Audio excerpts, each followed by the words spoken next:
శుక్లాంబరధరం విష్ణుం శశివర్ణం చతుర్భుజం ప్రసన్నవదనం ధ్యాయేత్ సర్వవిఘ్నోపశాంతయేత్. గురుర్బ్రహ్మా గురుర్విష్ణుః గురుర్దేవో మహేశ్వరః గురుః సాక్షాత్ పరబ్రహ్మ తస్మై శ్రీగురవై నమః. వ్యాసాయ విష్ణురూపాయ వ్యాసరూపాయ విష్ణవే నమో వై బ్రహ్మనిధయే వాసిష్ఠాయ నమో నమః. కూజంతం రామ రామీతి మధురం మధురాక్షరం ఆరుహ్య కవితాశాఖాం వందే వాల్మీకికోకిలం. శృతిస్మృతిపురాణానాం ఆలయం కరుణాలయం నమామి భగవత్పాదశంకరం లోకశంకరం. వాగర్ధావివ సంపృక్తౌ వాగర్ధప్రతిపత్తయే జగతః పితరౌ వందే పార్వతీపరమేశ్వరౌ. సూక్తిం సమగ్రేతున స్వయమేవ లక్ష్మీః శ్రీరంగరాజమహిషీమధురైః కటాక్షైః. వైదగ్ధ్యవర్ణగుణగుంభనగౌరవైర్యాం కండూలకర్ణకుహరాः కవయోధయంతి. హైమోర్ధ్వపుండ్రమజహన్మకుటం సునాసం మందస్మితం మకరకుండలచారుగండం. బింబాధరం బహుళదీర్ఘకృపాకటాక్షం శ్రీవేంకటేశముఖమాత్మనిసన్నిధత్తాం. విమలపటీ కమలకుటీ పుస్తకరుద్రాక్షశస్తహస్తపుటీ కామాక్షీ పక్ష్మలాక్షీ కలితవిపంచీ విభాసి వైరించీ. మనోజవం మరుతతుల్యవేగం జితేంద్రియం బుద్ధిమతాం వరిష్టం వాతాత్మజం వనరయూథముఖ్యం శ్రీరామదూతం శిరసా నమామి. ఆపదామపహర్తారం దాతారం సర్వసంపదాం లోకాభిరామం శ్రీరామం భూయో భూయో నమామ్యహం. నారాయణం నమస్కృత్య నరం చైవ నరోత్తమం దేవీం సరస్వతీం వ్యాసం తతో జయముదీరయేత్. హరి ఓం. హరి ఓం. పరమేశ్వర స్వరూపైన సభకి నమస్కారం. నిన్నటి రోజు ప్రారంభోపన్యాసంలో వేంగీ దేశాన్ని రాజమహేంద్రవరాన్ని రాజధానిగా తీసుకుని పరిపాలించినటువంటి రాజరాజ నరేంద్రుని యొక్క కోరిక మేరకు నన్నయ భట్టారకుడు, భట్టారక శబ్దం గౌరవాన్ని సూచిస్తుంది. లలితాపరా భట్టారిక, క్రోధ భట్టారక, శృంగార భట్టారక, అలా నన్నయ భట్టారక అంటే గౌరవనీయమైన వ్యక్తి, పూజనీయమైన వ్యక్తి అని. నన్నయ భట్టారకుణ్ణి ప్రార్థన చేస్తే ఆయన అత్యంత వినయంతో మహాభారతాన్ని ఆంధ్రీకరించడం అనేటటువంటిది అంత తేలికైన విషయం కాదు. కానీ నేను ఎవరికి నమస్కారం చేసి ఎవరి అనుగ్రహాన్ని పొందితే మహాభారతాన్ని ఆంధ్రీకరించడం సాధ్యమవుతుందని ఆయన నమ్మారు. అటువంటి దేవతాస్వరూపాలకన్నిటికీ నమస్కారం చేసి వాల్మీకి మహర్షికి, వేదవ్యాస భగవానుడికి నమస్కారం చేసి భాగవతాన్ని ఆంధ్రీకరించడం ప్రారంభం చేశారు. ఆయన ఆ ఆంధ్రీకరణ ప్రారంభం చేసినటువంటి సందర్భంలో మహాభారతం చెప్పబడినటువంటి విధానం గురించి ప్రారంభం చేస్తాడు.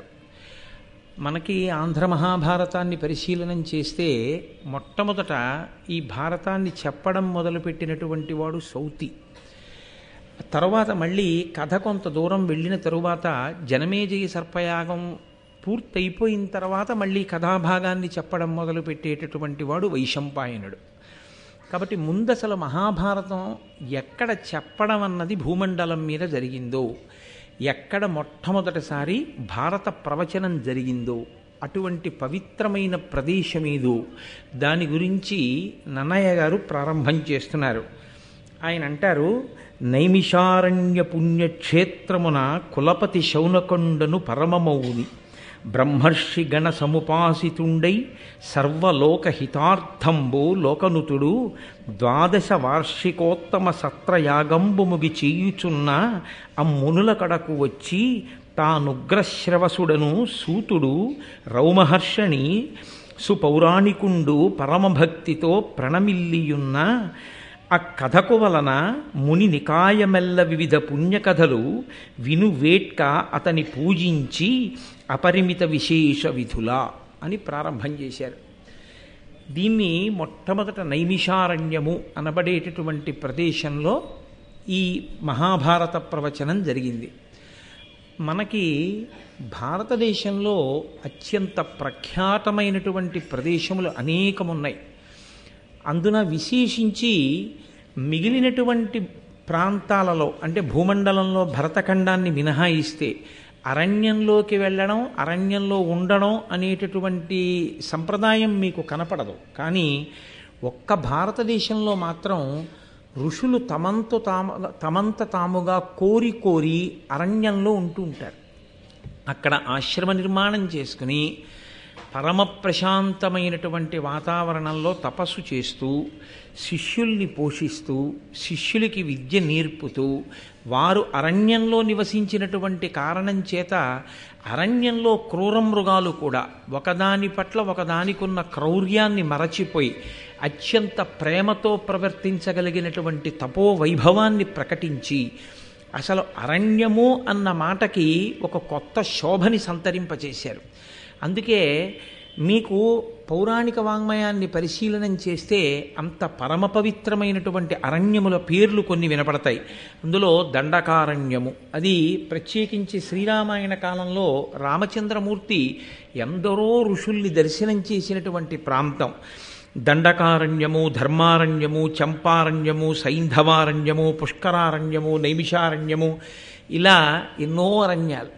ఈ అరణ్యాలన్నీ కూడా ఋషి స్పర్శ కలిగినవి. అరణ్యము అనేటప్పటికీ క్రూర మృగాలు ఉంటాయి, బాబోయ్ అక్కడికి వెళ్ళకూడదనేటటువంటి భీతితో ఉంటారు మిగిలిన వాళ్ళు.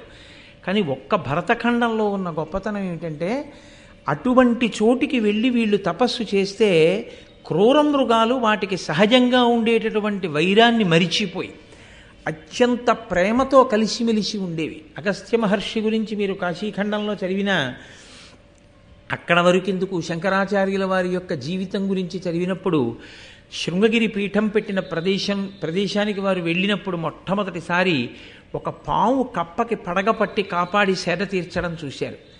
పరస్పరం శత్రుత్వం కలిగినటువంటి ప్రాణులు కప్ప పాము, అటువంటి కప్పకి పాము పడగపట్టి సేద తీర్చడం ఏమిటి అని వారు అంతర్ముఖులై ఆలోచించారు. ఆయన ఒక్కసారి దివ్య దృష్టితో చూశారు. దివ్య దృష్టి అన్న మాట ఒకటి మనకి తరచుగా కనపడుతూ ఉంటుంది వాంగ్మయంలో.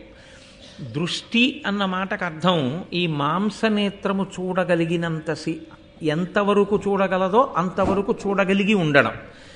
అది సాధారణంగా లోకంలో మనుష్య ప్రాణులందరికీ ఒకేలా ఉంటుంది. ఏదో కొద్దిగా కనుచూపు యందు దోషం వచ్చిన వాళ్ళ గురించి నేను మాట్లాడటం లేదు, మామూలుగా అందరికీ ఒక్కలాగే ఉంటుంది. కానీ మనుష్య ప్రాణికి ఎటువంటి దృష్టి ఉంటుందో అన్ని ప్రాణులకు అటువంటి దృష్టే ఉంటుంది అని చెప్పడానికి వీలుండదు. ఎందుకంటే ఎక్కడో ఎగురుతున్నటువంటి గ్రద్ద భూమి మీద వెడుతున్నటువంటి చిన్న కోడిపిల్లని చూసి ఇంత నిటారుగా ఇలా వచ్చి కొడితే ఈ కోడిపిల్ల నాకు దొరుకుతుంది అని ఆకాశంలోంచి ఒక్కసారి భూమండలం మీదకి రాగలదు.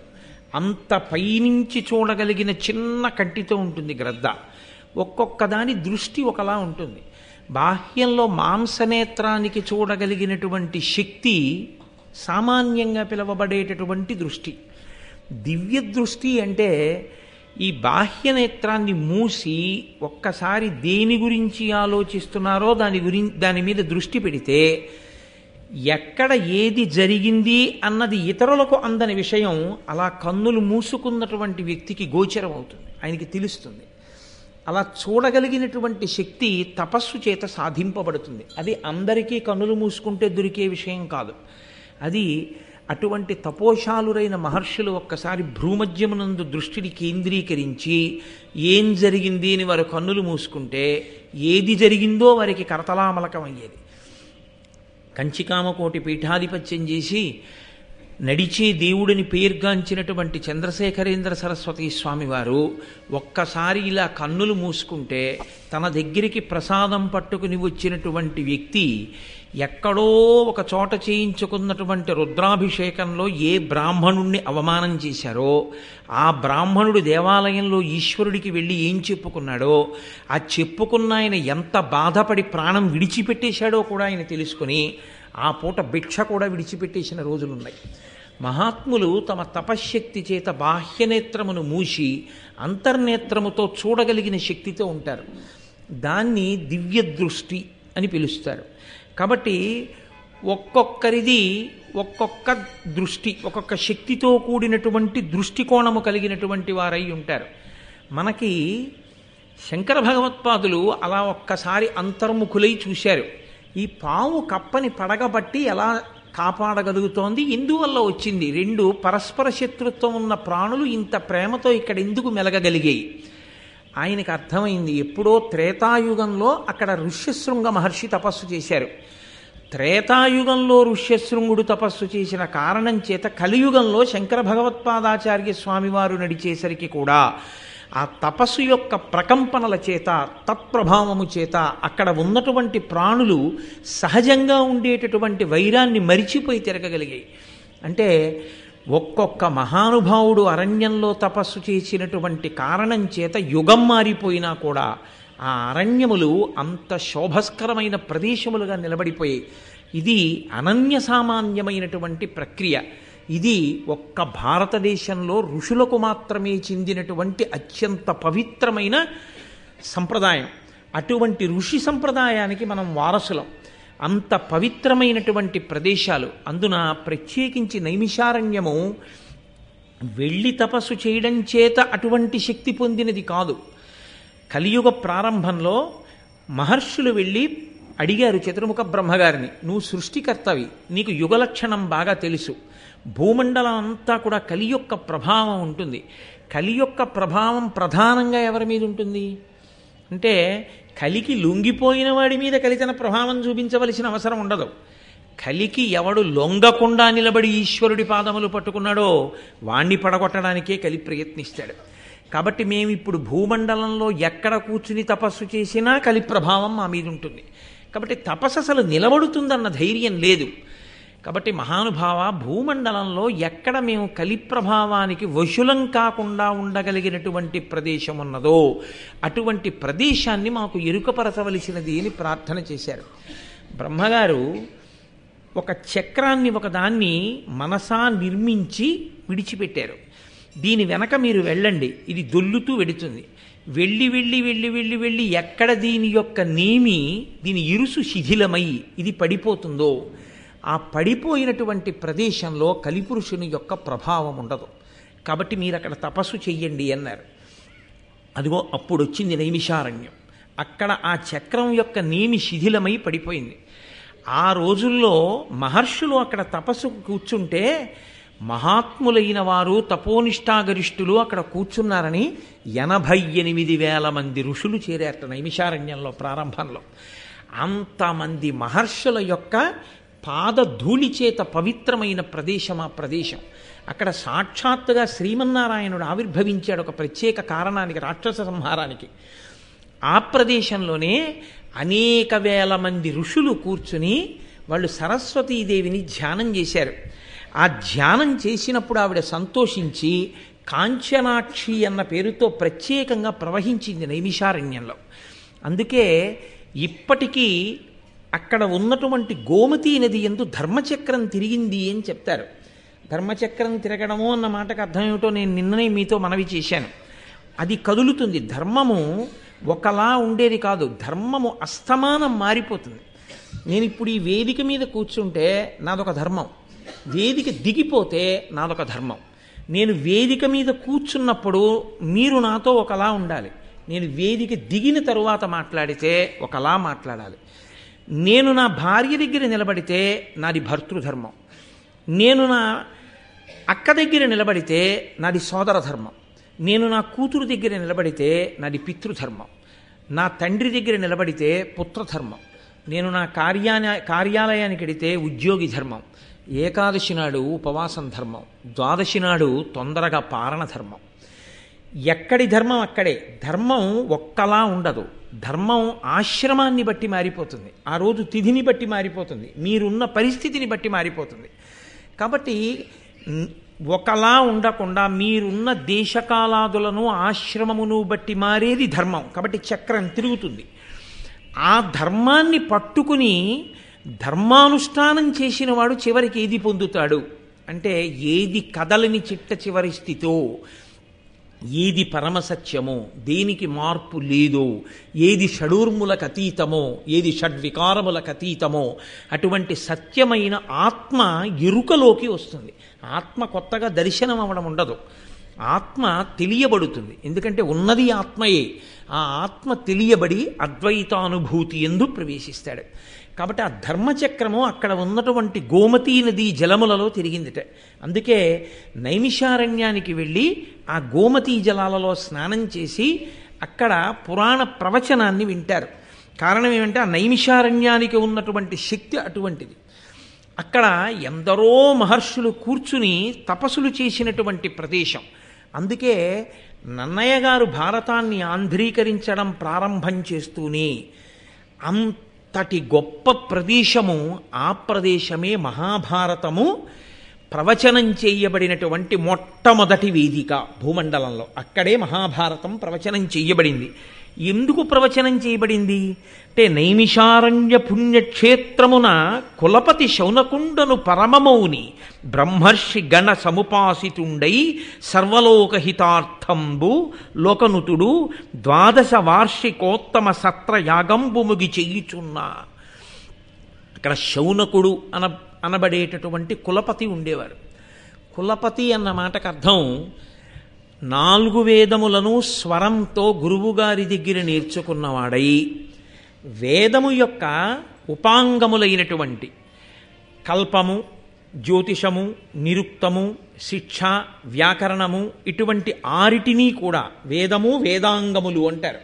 వేదాంగములతో కూడినటువంటి 4 వేదములను చదువుకున్నవాడై ప్రతిరోజు 11,000 మందికి భోజనం పెడుతూ పోషిస్తూ వేదపాఠాలు చెప్పడానికి అవకాశాన్ని, వ్యవస్థని కల్పించిన వాడెవరో ఆయనకి కులపతి అని పేరు. కాబట్టి శౌనకుడు కులపతి. అక్కడ నైమిషారణ్యంలో కులపతిగా శౌనకుడు ఉండేవాడు. అంటే ఆయన 4 వేదములు చదువుకొని 6 వేదాంగములను చదువుకున్నవాడై మౌని. ఇన్ని చదువుకున్నవాడు కాబట్టి ఎక్కువ మాట్లాడేవాడు కాడు. ఎప్పుడూ తనలో తాను మననము చేస్తుండేవాడు. అది చాలా చాలా గొప్ప విషయం. వినడం ఎంత గొప్పదో మననం చేయడం అంత గొప్పది. ఎందుకనంటే మననము చేత మాత్రమే ధారణ ఏర్పడుతుంది. మననము చేత పుస్తకములోని విద్య మీ విద్యగా మారుతుంది. పుస్తకంలో ఉన్న విద్య మీ విద్య కాదు. ఎందుకంటే పద్యం కావాలంటే మీరు చూస్తే దోషం కాదు. కానీ అసలు ధర్మమేది అన్న ప్రశ్న వచ్చినప్పుడు అన్నిటికీ పుస్తకమే చూడాలండి అని మీరంటే అసలు మీరు అనుష్ఠించగలిగినది పోతుంది. కాబట్టి పుస్తకంలో ఉన్నది మీరుగా మారిపోవాలంటే అలా మార్చగలిగినటువంటి ప్రక్రియకి మననమే కారణం. ఎంత లోపల తిప్పుతాడో, విన్నదాన్ని ఎంత పరిశీలనం చేస్తాడో, ఎంత జ్ఞాపకం తెచ్చుకుంటాడో అంత బాగా పట్టుకుంటుంది. అందుకే చాలా చమత్కారం ఒకటి ఉందండి. దేవతలు బ్రహ్మ విద్యని సాధించారు. ఈ బ్రహ్మ విద్య రాక్షసులకు అందకూడదు, పాడు చేస్తారు. కాబట్టి ఎక్కడ దాచాలి దీన్ని అని అడిగారు. పట్టుకెళ్ళి దధీచి మహర్షి దగ్గర దాచండి అన్నారు. బ్రహ్మ విద్యనంతటినీ పట్టుకెళ్ళి దధీచికి ఇచ్చారు. ఇప్పుడు దధీచి ఎక్కడ దాచాలి? ఆయన ఆ బ్రహ్మ విద్యని మననం చేసి అస్థిగతం చేసేశాడు. ఆయన ఎముకలలోకి పెట్టేసుకున్నాడు. ఇప్పుడు ఆయన ఎముకలతో చేయబడిన వజ్రాయుధాన్నే ఇంద్రుడు పట్టుకుంటాడు. అంటే ఇంద్రుడి చేతిలో ఉన్నదేది అంటే బ్రహ్మ విద్య ఆయన చేతిలో ఉంటుంది. కాబట్టి అంత జాగ్రత్తగా దాచారు అనడానికి అర్థం ఏమిటంటే అత్యంత జాగ్రత్తగా విద్యని దాచడం అన్న మాటకు అర్థం ఏమిటో తెలుసా అండి? మీలో పెట్టేసుకోవడం. ఐశ్వర్యాన్ని మీదిగా చేసుకోవడం అన్న మాటకు అర్థం ఏమిటో తెలుసా? దానం చేయడమే. కాబట్టి దేన్ని ఏది చేస్తే మీదవుతుందో తెలుసుకుని ఉండడమే శాస్త్రం. మీరు ఒకలా అనుకుని చేసినది మీకు అభ్యున్నతినివ్వదు. శాస్త్రం ఏది చెప్పిందో అది మీరు చేస్తే అది మీదవుతుంది. కాబట్టి విద్య మీది కావడము అంటే విద్యని నిరంతర మననం చెయ్యాలి. ఎప్పుడో ఎక్కడికో వెళ్ళినప్పుడు ఏదో చెప్తానండి కాదు, ఎప్పుడూ లోపల తిరుగుతూ ఉండాలి, తిప్పుతూ ఉండాలి. ప్రయత్నపూర్వకంగా కాదు, అది అలవాటుగా మారి తిరుగుతూ ఉండాలి. అలా తిరగడం చేత, మననము చేత ఆ విద్య ఏది ఉందో అది కరతలామలకం అవుతుంది. అది స్ఫురణ యందు నిలబడిపోతుంది. ఆ నిలబడినది ఏది ఉందో అంతిమ శ్వాస యందు స్మరణ దాని యందు నిలబడుతుంది. అది అభ్యున్నతి కారకమవుతుంది. ఇది లలితా సహస్రనామ స్తోత్రంలో ధన్య అన్న నామానికి భాస్కరరాయల వారు వ్యాఖ్యానం చేస్తూ చిట్ట చివరి ఊపిరి ఎవరిది ఎలా వెళ్ళిపోతుందో ఆ వెళ్ళిపోవడం వల్ల మళ్ళీ పునర్జన్మ ఎలా వస్తుందో చెప్పారు ఆయన. తన వారి మీద వ్యామోహం, డబ్బు మీద వ్యామోహం పెట్టుకున్నా, తన శత్రువు మీద వ్యామోహం పెట్టుకున్నా తిరియక్కుగా వెళ్ళిపోతాడు. వెన్నుపాము అడ్డంగా మాత్రమే ఉండే ప్రాణిగా వెడతాడు. ఇక నిలువుగా వెన్నుపాము ఉండదు. అంటే మనిషిగా ఉండడు. దేనిగా ఉంటాడు అంటే కుక్కగానో, పిల్లిగానో, పందిగానో ఏవైనా వెన్నుపాము అడ్డంగా ఉండవలసింది. అటువంటి ప్రాణి ఎవడు శాస్త్రముని నిరంతరము తలుచుకుంటూ ఉంటాడో, ఎందుకని స్మరణ మనసు మీద ఆధారపడుతుంది, మనసు ఊపిరి మీద ఆధారపడుతుంది. ఊపిరిని కానీ మీరు నియంత్రించగలిగితే మనసు నియంత్రింపబడుతుంది. అందుకే పూజ చేసే ముందు ప్రాణాయామం చేస్తారు. ప్రాణాయామం దేనికి చెయ్యాలి అంటే మనసుని నిలబెట్టడానికి చేస్తారు. మనసుని నిలబెడితే ఏమవుతుందంటే సంకల్ప వికల్పములు ఆగుతాయి. సంకల్ప వికల్పములు ఆగితే ఆందోళనలు ఆగుతాయి. ఆందోళనలు ఆగితే ఒత్తిడి ఆగుతుంది. ఒత్తిడి ఆగితే ఆరోగ్యం నిలబడుతుంది. అందుకు ప్రాణాయామం వచ్చింది. మీరు చూడండి, మనసుని విడిచిపెట్టారనుకోండి ఎన్నిటినో సృష్టిస్తుంది. అంతే, ఎక్కడ లేని ఆందోళన పుడుతుంది. ఈ ఆందోళన ఆరోగ్యానికి భంగకరం అవుతుంది. ప్రాణాయామం చేసేది దేనికి అంటే ప్రాణాయామముగా కాదు ఆరోగ్యకారకం, ప్రాణాయామము మనసును నియంత్రించే సాధనంగా ఆరోగ్యకారకం.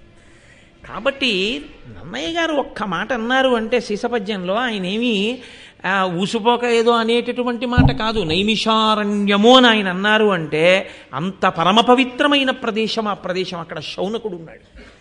ఆయన తానొక్కడే అనుభవించేవాడు కాదు. ఆయన ఇన్ని చదువుకున్నవాడై ఆయన గొప్పతనం ఏమిటంటే భగవంతుడి గురించి చెప్పేవాడొచ్చాడు అంటే చేతులొగ్గి నమస్కరించి అయ్యా మీరు చెప్పండి అని ఉన్నతమైన ఆసనం మీద కూర్చోపెట్టి తాను కూర్చుని పరమ ప్రీతితో, పరమ భక్తితో, పరమ గౌరవంతో అడిగి తెలుసుకుంటాడు. భారతం లాంటి గ్రంథాలని మీరు పరిశీలనం చేసి జాగ్రత్తగా చదివినా విన్నా ఇది చెప్పండి అని అడిగేటప్పుడు ఎంత మర్యాదగా అడగవలసి ఉంటుందో మీకు అర్థమవుతుంది.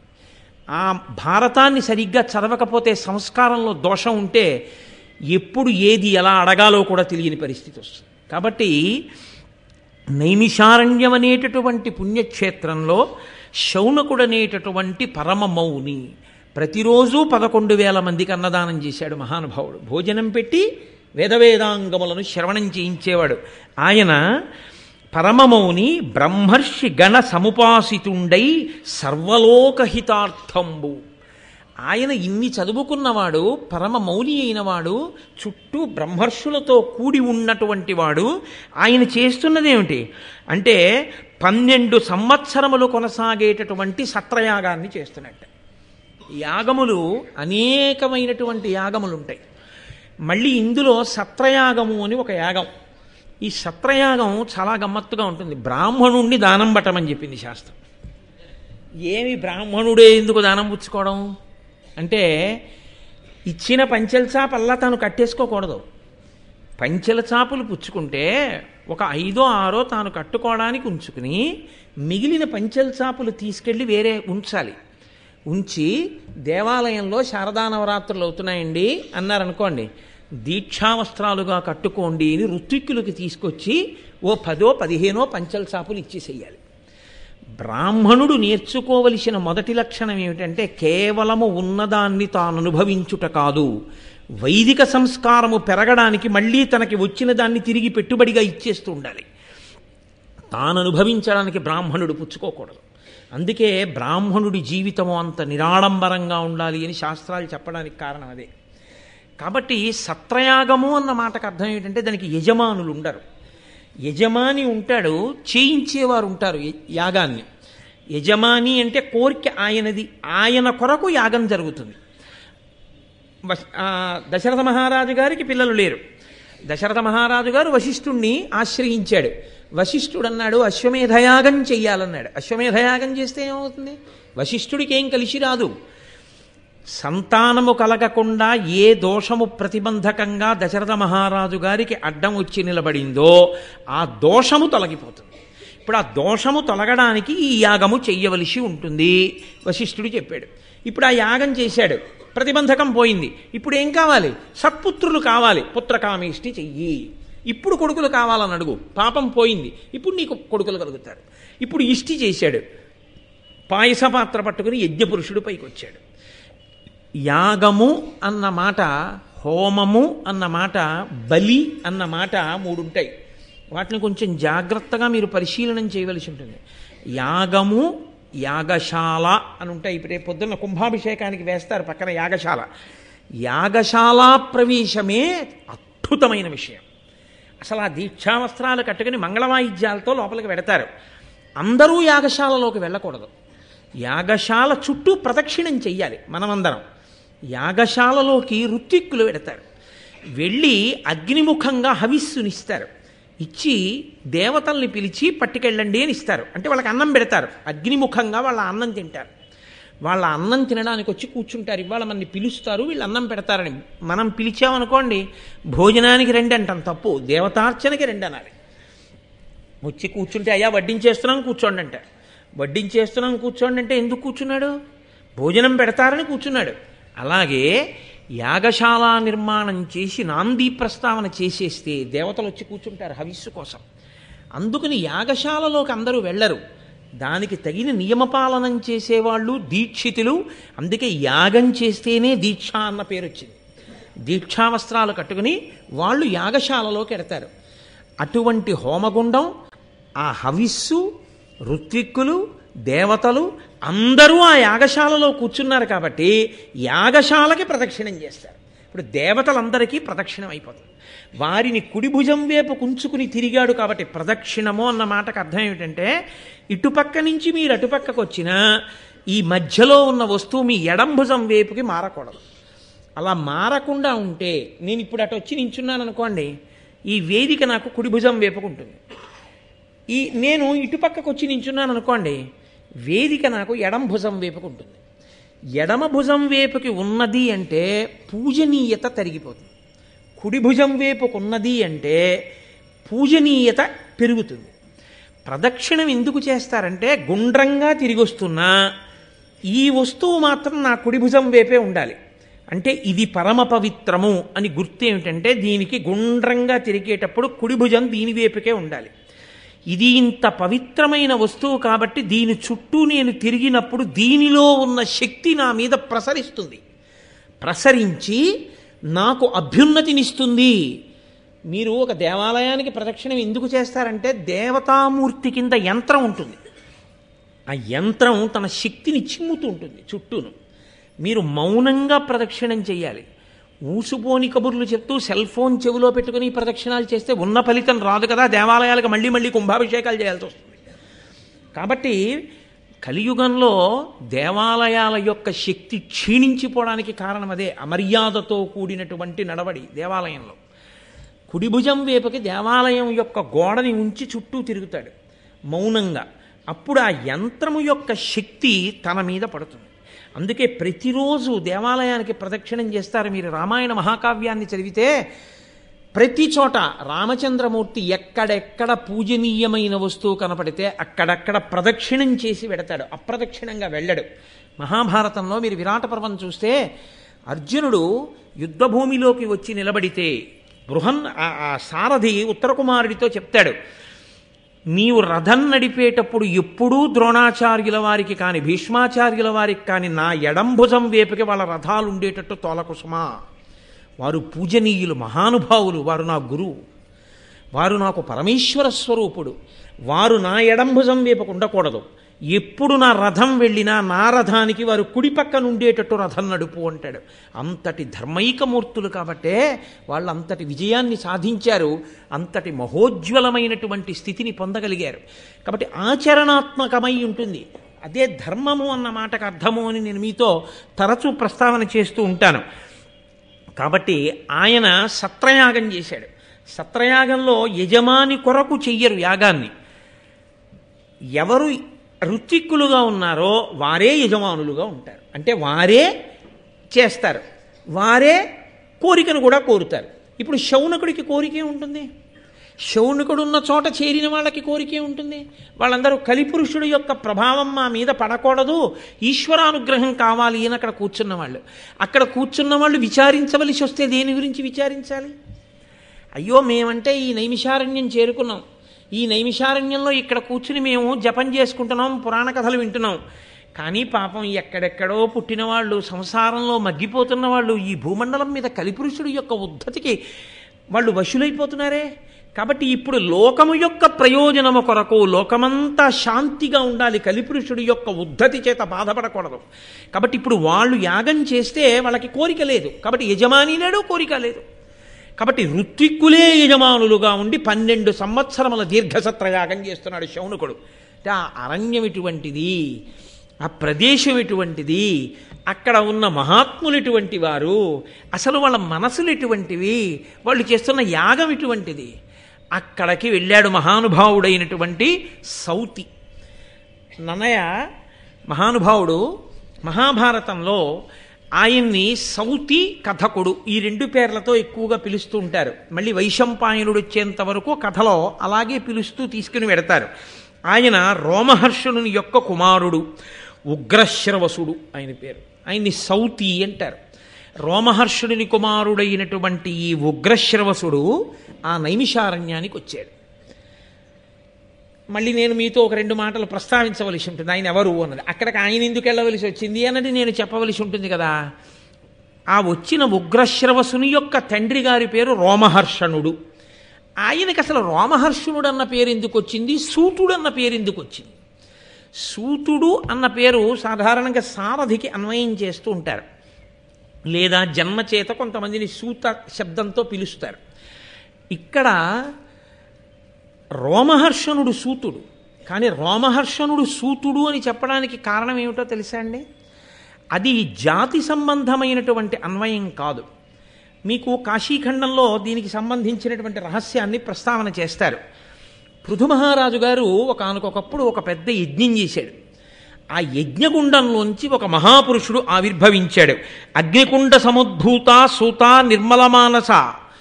ఆయన బయటికి వచ్చినప్పుడు ఆ పృథు చక్రవర్తి యొక్క యజ్ఞగుండంలోంచి ఆయన ఆవిర్భవిస్తే ఆయన్ని పిలిచారు అందరూ, అగ్నికుండ సముద్భూత, అగ్నిగుండంలోంచి జన్మించినవాడా, నిర్మలమానస, నిర్మలమైన మనస్సు కలవాడా అని పిలిచారు.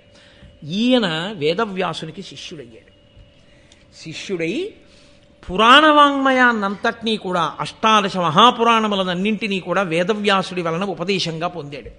పొంది ఈ పురాణములనన్నిటినీ కూడా ప్రవచనం చేయడమే తన యొక్క ప్రధాన ధ్యేయంగా పెట్టుకున్నాడు. ఎందుకు అలా పెట్టుకోవాలి ఆయన అంటే, ఆయనకి ఏదో ఉబుసుపోక చెప్పినటువంటి వాడు కాడు.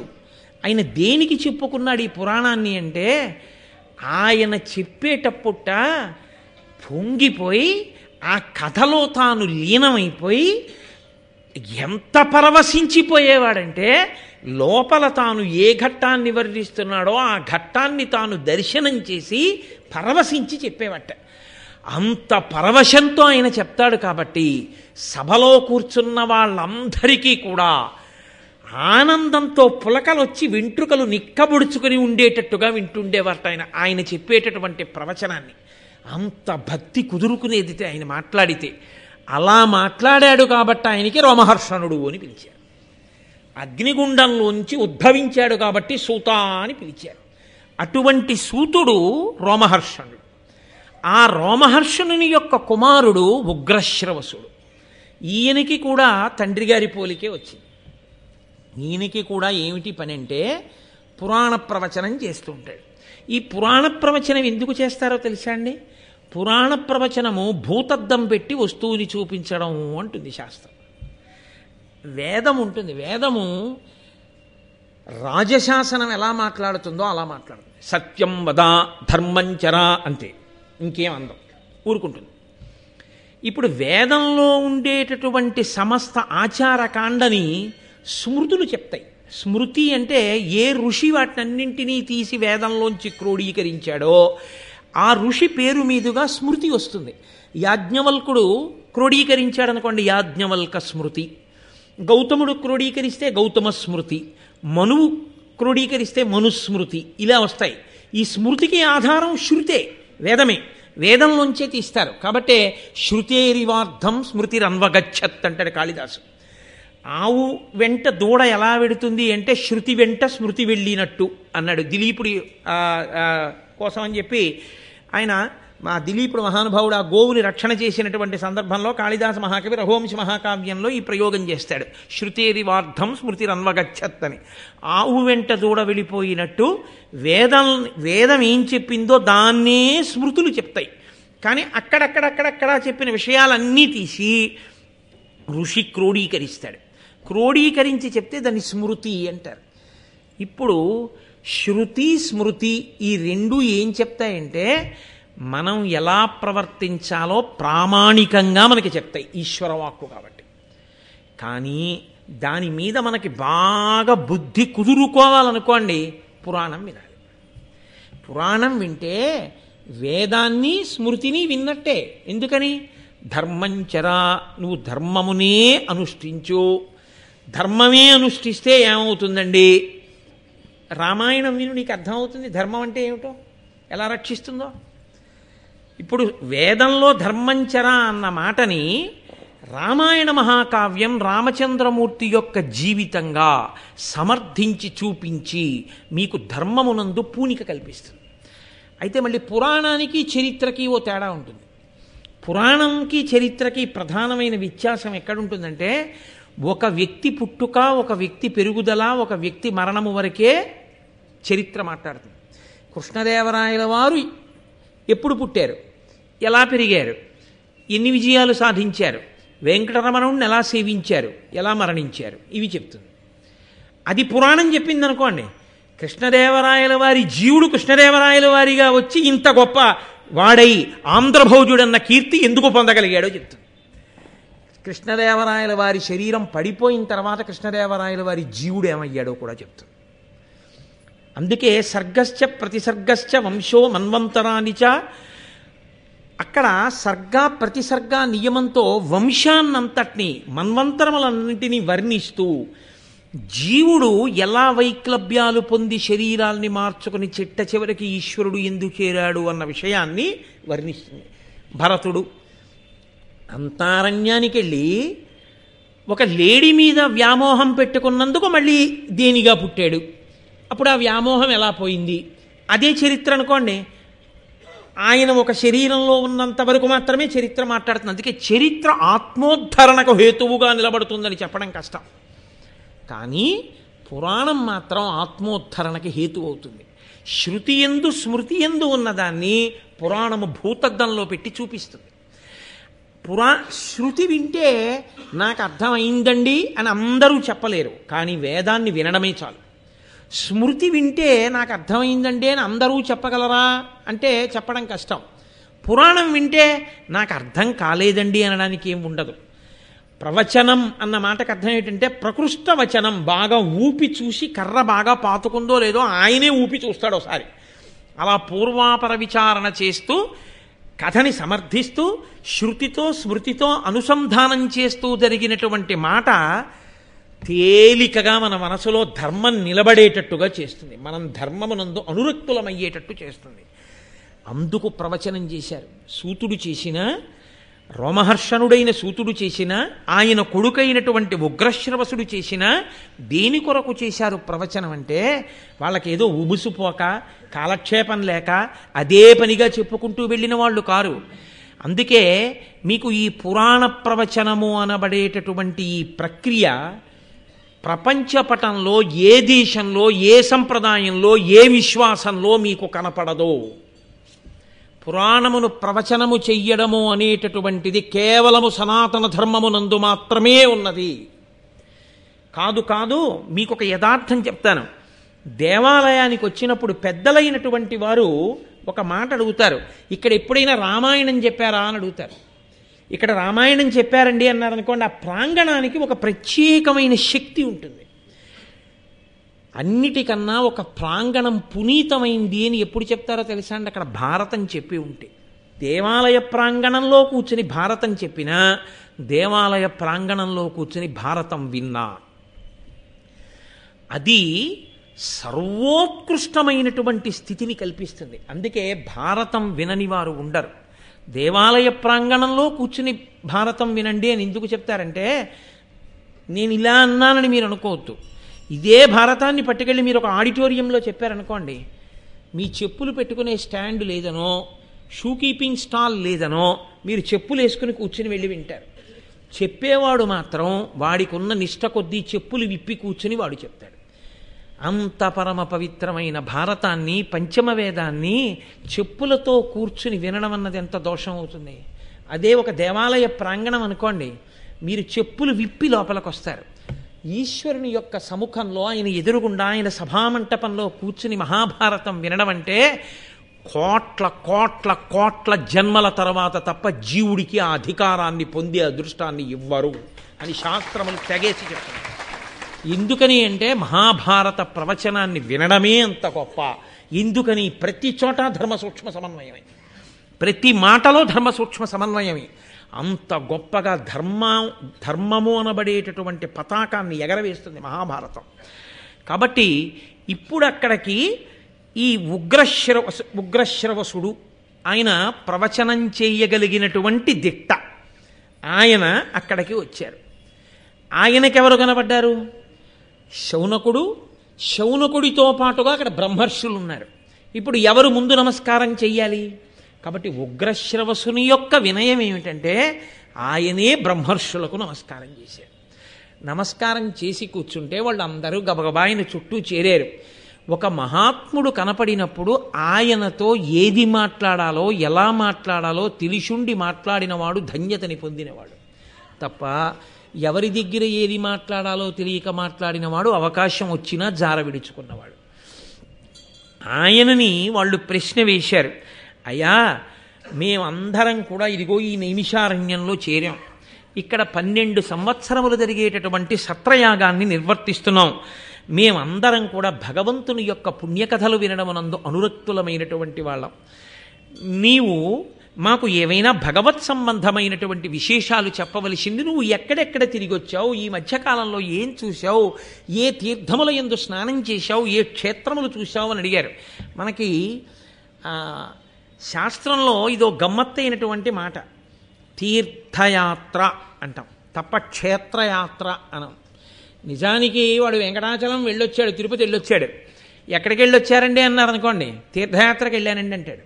తీర్థయాత్రకి వెళ్ళానన్నావు కదా, ఏం చేశావు? వెంకటాచలం వెళ్ళి వాళ్ళు ఇచ్చిన రూమ్లో గీజర్ వేసుకుని స్నానం చేసి వెంకటేశ్వర స్వామి వారి దర్శనం చేసుకొచ్చాడు స్వెటర్ వేసుకుని. అదే తీర్థయాత్ర కాదు. ప్రకృష్టమై పరమ పవిత్రమైన ప్రదేశముల యందు అనేకమైన పేర్లతో తీర్థములుంటాయి. ఒక వెంకటాచల క్షేత్రం ఉందనుకోండి, ఎన్నో తీర్థములుంటాయి. తీర్థము అన్న మాటకు అర్థం ఏమిటంటే దాని యందు స్నానం చేస్తే మీకు ఇచ్చే శక్తి ఏమిటిస్తారో తెలుసా అండి? మీరు ఒక యజ్ఞము చేసిన ఫలితాన్ని మీ ఖాతాలో వేస్తారు. యజ్ఞము చేస్తే సోమయాజి అంటారు. వాడు యజ్ఞం చెయ్యాలి. గృహస్థాశ్రమంలో ప్రవేశించేది ఎందుకు అంటే యజ్ఞం చేయడం కోసం, యాగం చేయడం కోసం. యజ్ఞయాగాదులు జరిగినప్పుడు ఆర్థికంగా ఆదుకోవడం కోసం, వాడి బలాన్ని దానికి దాపుగా పెట్టి రక్షించడం కోసం. ఏది చెయ్యగలిగితే అది చెయ్యాలి యజ్ఞయాగాది క్రతువులలో. కానీ వాడు అన్ని చెయ్యలేకపోతున్నాడేమోనని అనుగ్రహించి ఈశ్వరుడు కలియుగంలో తీర్థములను ప్రవహింపజేశాడు. తీర్థము వేరు, నది వేరు. తీర్థమునందు స్నానం చేస్తే యజ్ఞం చేసిన ఫలితం ఇస్తారు. వేదంలో చెప్పారు ఈ మాట. కాబట్టి తీర్థమునకు వెళ్ళినవాడు ఏం చెయ్యాలి అంటే, యాత్రకు వెళ్ళినవాడు తీర్థంలో స్నానం చేసి రావాలి. వాడు తీర్థంలో స్నానం చేసి వచ్చినవాడు కనుక వాడు యజ్ఞము చేసి వస్తున్నవాడితో సమానం. కాబట్టి ఇప్పుడు వాడు స్నానం చేసి ఉన్నాడా లేడా చూడరు. వాడు రైలు దిగ్గానే కనపడినా తీర్థయాత్రకు వెళ్ళొచ్చాడంటే కాళ్ళకి నమస్కారం చేస్తాడు.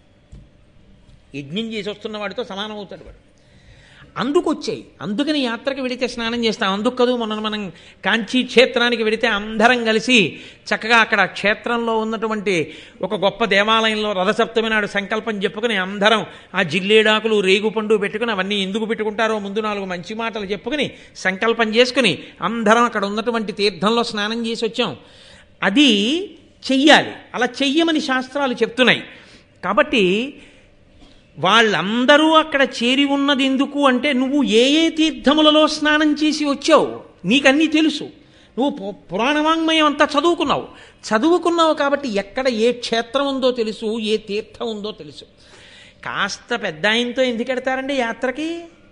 వాళ్ళు తిరగలేక ఎవరితో వెళ్ళారో, ఎవడు కొంచెం అందులో తెలుసున్నవాడు అనుకుంటారో వాడి పెట్టి వీళ్ళందరూ పట్టుకుంటారు. ఆయన పెట్టి పట్టుకోవడం ఎందుకు అంటే ఆయనకి తెలుసు, ఆయన 4 మాటలు చెప్పి చూపిస్తాడని తాపత్రయం. అలా వెళ్ళలేకపోయిన వాళ్ళు అయ్యా ఏమి చూసి వచ్చారంటే అని మిగిలిన వాళ్ళని అడిగి తెలుసుకుని సంతోషిస్తారు కదూ. అలా మీరేమేమి చూసి వచ్చారు మీకు అన్నీ తెలిసి ఉంటాయి కదూ. కాబట్టి మాకు చెప్పండి. తీర్థయాత్రకి వెళ్ళొచ్చిన వాళ్ళింటికి వెళితే అడగవలసిన ప్రశ్న ఇది. వాళ్ళు కూడా ఏం మాట్లాడాలంటే వాళ్ళు తీర్థయాత్ర ప్రారంభం దగ్గర నుంచి మననం చేసుకోవాలి. ఎక్కడెక్కడికి వెళ్ళాం, ఏ గుళ్ళోకి వెళ్ళాం, ఆ గుళ్ళో ఏం చూసాం, అక్కడ స్థల పురాణం ఏమిటి, ఏ తీర్థం, దాని గొప్పతనం ఏమిటి, ఏం స్నానం చేశాం, అక్కడ ఏ మహాత్ముల గురించి మనం విన్నాం, వాళ్ళు జ్ఞాపకం పెట్టుకుని ఇంటికి వచ్చిన వాళ్ళకి వాళ్ళు చెప్తూ పోతే ఆ చెప్పడం చేత విన్నవాడు తరిస్తాడు, వీళ్ళకి మననమవుతుంది. మళ్ళీ మళ్ళీ తీర్థముల పేరు, మళ్ళీ మళ్ళీ క్షేత్రముల పేరు స్మరించినంత మాత్రం చేత ప్రాసంగిక పుణ్యం పడుతుంది. అది గమ్మత్తు. మీరు కంచి వెళ్ళొచ్చి అయ్యా ఎక్కడికి వెళ్ళొచ్చారండి అన్నారు అనుకున్నా, అబ్బాయి ఏదో వెళ్ళాం లేదురా, ఊరు పేరు కూడా వదిలేదు, నిద్ర లేదు సరిగ్గా, వాడు పడుకొని ఇచ్చాడేంటి, రాత్రి 11ంటికి పడుకోమనేవాడు, మళ్ళీ 4:30కి లేవండనేవాడు. ఇంకేం నిద్ర, అమ్మ నాయన ఇంకెప్పుడు వెళ్ళకూడదన్నారు అనుకోండి, ఆ ఊరి పేరు కూడా చెప్పకుండా ఇంకెందుకు ఆ యాత్ర చేయడం కాదు. మీరు స్మరించి 4 మాటలు చెప్తున్నారు అనుకోండి. అరుణాచలం వెళ్ళామండి, గిరి ప్రదక్షిణం చేశాం అంటే గిరి ప్రదక్షిణ ఏమిటండి అంటే స్థూల శివుడు అండి, కొండ, 8 దిక్కుల దేవాలయాలు ఉన్నాయి, దక్షిణాన యమలింగంతో ప్రారంభం అని మీరు వర్ణన చేస్తుంటే మానసికంగా వెళ్ళిపోతుంటారు. ఒకసారి మీరు మాట్లాడుతుంటే ప్రాసంగిక పుణ్యం, ఆ పేర్లు తలుచుకున్నారు కాబట్టి. అందుకే తీర్థయాత్ర అన్న మాట మీద అన్ని విషయాలు పేర్కొన్నాయి శాస్త్రాలు. సరే ఇప్పుడు నేను మళ్ళీ తీర్థయాత్ర అనగానేమి అని మళ్ళీ ప్రవచనం ఎందుకు కానీ దాని గురించి అందుకు అడగడం. వాళ్ళు నైమిషారణ్యంలో ఉన్నవాళ్ళు చేతకాక ప్రశ్న వేశారని మీరు అనుకోకూడదు. మహాభారతము ధర్మ సూక్ష్మ సమన్వయము. మహాభారతం వింటే మనం ఏం చెయ్యాలో మీరు తెలుసుకోవాలి, నేను తెలుసుకోవాలి. కాబట్టి ఆ ఊంచుకోవడం కోసం భారతం వినడం తప్ప నన్నయ్య గారు బాగా రాశారని నన్నయ్య గారికి సర్టిఫికెట్ ఇవ్వడానికి భారతం చదువుకోవడం ఎందుకు? నన్నయ్య గారికి సర్టిఫికెట్లు మీరు నేను ఇవ్వక్కర్లేదు, ఆయన తరించిపోయారు. ఆయనకి సర్టిఫికెట్ ఇవ్వడానికి భారతం చదువుకోక్కర్లేదు, మనం తరించడానికి నన్నయ్య గారి దగ్గర ఏం నేర్చుకోవాలో తెలుసుకోవడానికి భారతం వినాలి. కాబట్టి ఇప్పుడు ఆయన బ్రహ్మర్షులకు నమస్కరించారు, వాళ్ళందరూ ఆయన్ని ప్రశ్న వేశారు. ఆయన అన్నారు శమంతక పంచకాన్ని చూసి వచ్చారు. ఎందుకు ఈ మాట వచ్చింది అంటే వాళ్ళు ప్రశ్న వేసేటప్పటికే వీళ్ళకి ఇది చెప్తే బాగుండన్న ఉత్సాహం ఒకటి పెళ్ళుబుకుతోంది ఆయనలో. అంటే ఇది చెప్తే బాగుండని ఆయనకి అనిపించింది అంటే అన్నీ తెలుసున్నవాడు ఇది చెప్తే బాగుంటుంది అనుకున్నాడు అంటే అది ప్రయోజనకరమైన విషయము అని మీరు నమ్మవలసి ఉంటుంది కదా, లేకపోతే ఆయనకి ఆ పొంగెందుకు వస్తుంది? కాబట్టి ఆయనకి ఏది జ్ఞాపకం వచ్చిందంటే శమంతక పంచకం జ్ఞాపకానికి వచ్చింది. అక్కడ పరశురాముడు 21 మార్లు ఈ భూమండలం అంతా కూడా దండయాత్ర చేసి క్షత్రియులను తెగటార్చి వారి రక్తంతో 5 సరోవరాలను ఏర్పాటు చేసి ఆ రక్తంతో పితృదేవతలకి తర్పణ చేశాడు. అప్పుడు వాళ్ళు అయ్య బాబోయ్ ఇంకా ఇలాంటి అలజడి వద్దురా నాయన, ఇంకా క్షత్రియ సంహారం చెయ్యకని చెప్పిన తర్వాత ఆయన శాంతించాడు. అదిగో అంత గొప్ప ప్రదేశం ఆ శమంతక పంచకాన్ని, కురుక్షేత్రాన్ని, జనమేజయుణ్ణి, యాగాన్ని, ఇవన్నీ చూసి వస్తున్నారు. అంటే వాళ్ళు అన్నారు మేమేది వింటే బాగుంటుంది, మేమేది తెలుసుకుంటే బాగుంటుంది, ఇది అడగవలసింది. మీరు వేదిక మీద వెళ్ళిన వ్యక్తి దగ్గరికి తీసుకొచ్చి ఇలా ఓ కాగితం ఇచ్చి ఇది చెప్పండి అని అడగకూడదు. ఏది మీకు చెప్పాలో వేదిక మీద కూర్చున్న వాడికి తెలిసి ఉంటుందని మీరు నమ్మవలసి ఉంటుంది. అది వినయం. ఆ వినయం లేని వాడికి వినే అర్హత ఉండదు. ఆ వినయం ముందు నేర్చుకోవలసి ఉంటుంది. కాబట్టి ఆయన చెప్పాలి, మేము ఏది వింటే బాగుంటుంది, మాకు మీరు ఏది చెప్పాలనుకుంటున్నారో, మాకేది పురుషార్థాన్ని కల్పిస్తుంది, మాకు అటువంటి కథని, అటువంటి గ్రంథాన్ని, అటువంటి ఇతిహాసాన్ని, అటువంటి విషయాన్ని మాకు ప్రవచనం చేయవలసింది మహానుభావ అని వాళ్ళు ప్రార్థన చేస్తే ఆయన అన్నారు మా గురువు మహానుభావుడు, వేదమంతా ఒక రాశిగా పడిపోయి ఉంటే కలియుగంలో ఉండేటటువంటి ఆయుర్దాయాన్ని దృష్టిలో పెట్టుకుని 4 వేదములు చదవగలిగిన వాళ్ళు ఉండరని వేదమును విభాగం చేసి రుక్, యజు, సామ, అథర్వణ వేదములని 4 వేదములుగా విభాగం చేసినటువంటి వేదవ్యాస భగవానుడు 18 పురాణములను వెలయించిన తరువాత పంచమ వేదమైనటువంటి మహాభారతాన్ని రచన చేశాడు. అందులో లేనటువంటి ధర్మ సూక్ష్మం లేదు. భారతం అంతా రచన చేసిన తర్వాత వేదవ్యాసుడే అన్నాడు, నీకు ఎక్కడ ఏ సమస్య వచ్చినా ఏది తెలుసుకోవాలన్నా భారతమే ఆధారం, ఇంతకన్నా ఇంకోటి ఏది ఉందో నాకు చెప్పాడు. కాబట్టి నీకు జవాబు లేనిది లేదు మహాభారతంలో, అన్నీ ఉన్నాయి. నీకు వెతుక్కోవడం రావాలి, నీకు వినడం రావాలి. ఇవి కాకుండా కొత్తగా తెలుసుకోవడానికి ఇంకోటి ఉండదు, అన్నీ భారతంలోనే ఉన్నాయి. అన్ని ఆఖ్యానములతో, అన్ని ఉపాఖ్యానములతో, అన్ని విశేషాలతో భారత రచన చేశానని మా గురువు అయినటువంటి మహానుభావుడు వేదవ్యాసుడు పేర్కొన్నాడు. అటువంటి మహాభారతం ఉందే, దాన్ని ధర్మతత్వజ్ఞులు ధర్మశాస్త్రంబని, ఆధ్యాత్మ విధులు వేదాంతమనియు, నీతి విచక్షణులు నీతిశాస్త్రంబని, కవి వృషభులు మహాకావ్యమనియు, లాక్షణికులు సర్వలక్ష్య సంగ్రహమని, ఐతిహాసికులితిహాసమనియు, పరమ పౌరాణికుల్ బహుపురాణ సముచ్చయంబని మహి కొనియాడుచుండ, వివిధ వేద తత్వ వేది వేదవ్యాసుడు ఆదిముని పరాశరాత్మజుండు, విష్ణు సన్నిభుండు విశ్వజనీనమై పరగుచుండ చేసే భారతంబు. సాక్షాత్ విష్ణు స్వరూపుడైనటువంటి వేదవ్యాసుడు రచన చేసినటువంటి ఆ మహాభారతం ఉందే, దాన్ని ధర్మతత్వజ్ఞులు ధర్మశాస్త్రం అని, ధర్మము యందు నిష్ణాతులైనటువంటి వారు మహాభారతాన్ని ఇదే ధర్మశాస్త్రం అని పిలుస్తారు. చూడండి, నన్నయ్య గారి అనురక్తి చూడండి. ఆంధ్రీకరించేటప్పుడు మహాభారతానికి కితాబు ఇవ్వవలసి వస్తే దాన్ని మొట్టమొదట ఏ పేరుతో దాన్ని అన్వయం చేశారో చూడండి, ధర్మం. ఈ ధర్మమే ప్రాతిపదిక, దీని పేరే సనాతన ధర్మం. ఆ ధర్మమునే బోధ చేయడానికే సమస్త వాంగ్మయం వచ్చింది. ఆధ్యాత్మ విధులు వేదాంతమనియు, వేదాంతము అంటే వేదముల చివర ఉండేవి ఉపనిషత్తులు. ఆ ఉపనిషత్తుల యందు శిష్యుడు గురువుని ప్రశ్న వేస్తాడు. ప్రశ్న వేస్తే గురువు మాట్లాడతాడు. మాట్లాడితే దాని వలన జ్ఞానము కలిగి ఆ జ్ఞానము వలన మళ్ళీ పుట్టవలసిన అవసరము లేని పునరావృత్తి రహిత శాశ్వత శివ సాయుధ్య స్థితి ఏర్పడుతుంది. అటువంటి మోక్షకారకమైనటువంటి వేదాంతం ఏది ఉన్నదో ఆ వేదాంతమే మహాభారతమని వేదాంతులు చెప్తారు. నీతి విచక్షణులు నీతిశాస్త్రం అని, లోకంలో నీతి మాట్లాడేటటువంటి వాళ్ళందరూ మహాభారతం కన్నా నీతిశాస్త్రం లేదు అంటారు. కాబట్టి మహాభారతం గురించి మాట్లాడినా, మహాభారతంలోని ఏ వ్యక్తి గురించి పుస్తకాలు రాసినా ఆ కోణంలో చూసి వ్రాయాలి, ఆ కోణంలోనే మహాభారతాన్ని చూడాలి తప్ప ఇంకొకలా చూసి కవిత్వపరమైన అన్వయం చేసే అధికారం ఎవరికి ఉండదు అన్నది తీర్పు. కాబట్టి కవి వృషభులు మహాకావ్యమనియు, గొప్ప కవులు దాన్ని మహాకావ్యము అని పిలిచారు. ఇంతకన్నా కావ్యం ఉండదు లోకంలో. లాక్షణికులు సర్వలక్ష్య సంగ్రహమని, లాక్షణికులు ఇంతకన్నా గొప్ప లక్ష్యశాస్త్రము వేరొకటి లేదు అన్నారు. ఐతిహాసికులు ఇతిహాసమనియు, ఇతిహాసము అన్న మాటకు అర్థం నేను నిన్న మీతో ప్రస్తావన చేశాను. ఇది ఇలాగే జరిగిన యథార్థమైన గాథ. యథార్థముగా జరిగిన ఒక గాథని ఇంత గొప్పగా చెప్పగలగడం వ్యాసుడికి తప్ప అన్యులకు సాధ్యం కాదు. అది భారతంలోనే సాధ్యమైందంత గొప్పగానని ఐతిహాసికులు ఇతిహాసమని పొగుడుతారు. పరమ పౌరాణికుల్ బహుపురాణ సముచ్చయంబని, పురాణములు చదివినటువంటి వారు మహాభారతంలో లేనటువంటి పురాణం లేదు. అన్ని పురాణములలో ఉన్న విశేషాలు మహాభారతంలో వస్తాయని మహాభారతానికి పెద్దపీట వేసి పొగుడుతారు.